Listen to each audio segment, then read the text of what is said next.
atteint plus de 63 383 000 personnes en audience. Regarde. Et on a battu le record sur Instagram de 47 700. Voilà. Ok, c'est bon. Voilà, c'est des records qui n'ont jamais été atteints. Il n'y a pas de Brice.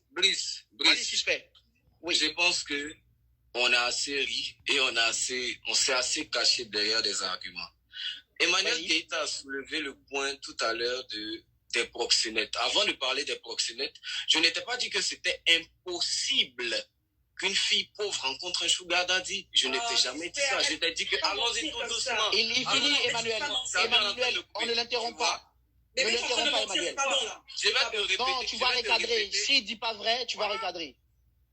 Je vais te répéter tout simplement ce que j'ai dit. Je t'ai dit que la plupart du temps, et tu pourras remettre le direct après quand tu auras du temps pour réécouter ce que je t'ai dit.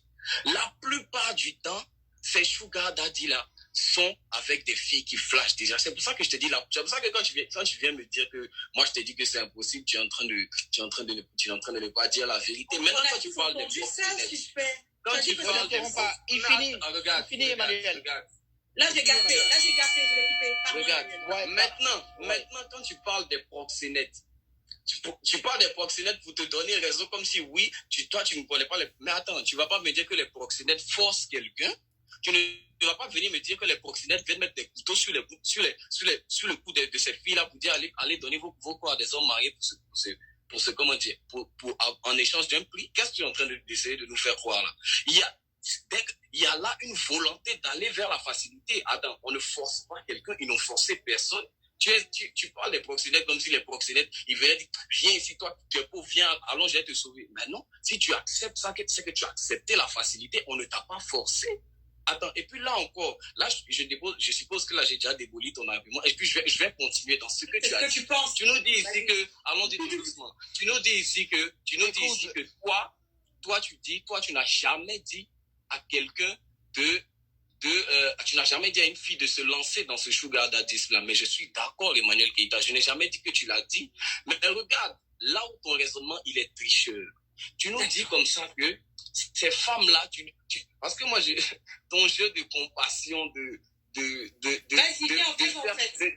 arrête de me couper, s'il te plaît. Oui, on ne le coupe pas. La seule personnalité, suspect. Oui. Suspect. Oui, je voudrais rappeler à Emmanuel, ça fait 2 fois qu'elle intervient. Non, je vais lui rappeler que c'est pas permis, c'est interdit, et elle aura un carton rouge si elle continue. Et voilà, la seule personne habilitée, allô, tu m'entends? La seule personne habilitée à interrompre quelqu'un quand il parle ou à interagir, c'est moi. D'accord? Mais moi, je voudrais te dire rapidement, est-ce que tu veux dire que tu ne crois pas en ses arguments quand elle dit qu'elle est empathique, justement, à ces personnes ces filles qui se retrouvent dans des situations où peut-être parfois n'ont pas trop de choix. Justement, écoute, je ne crois pas trop. Brice, tu peux avoir de l'empathie. Il y a des histoires qui font pitié. Avoir de l'empathie envers quelqu'un qui... C'est du français que je vais parler maintenant. Avoir de l'empathie envers quelqu'un qui n'avait pas d'autre, qui en griffe n'avait pas le choix de venir, de rentrer, de donner son corps à un homme marié en échange d'un prix. C'est différent de dire que son acte est justifié. Moi, je viens ici dire que l'acte n'est pas justifié. L'acte est immoral. C'est ce que je suis en train de dire. Donc, j'ai l'impression qu'on ne se comprend pas. Mais là, je pense que... Est-ce qu'elle n'a pas dit la même chose? Attends, je vais revenir quand même sur mon argument avant qu'on intervienne. Vas-y. Regarde, Emmanuel Keïta nous dit ici que elle nous dit à tout l'auditoire ivoirien qu'elle n'a jamais dit à quelqu'un de se lancer dedans. Et je suis d'accord, tu ne l'as pas dit.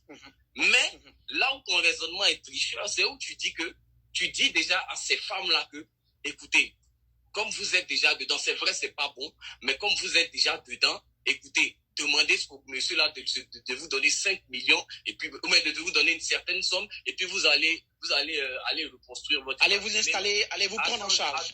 Oui, Emmanuel Keïta. Mais je suis estomaqué de ce raisonnement de tricheur. Ça, c'est de la tricherie.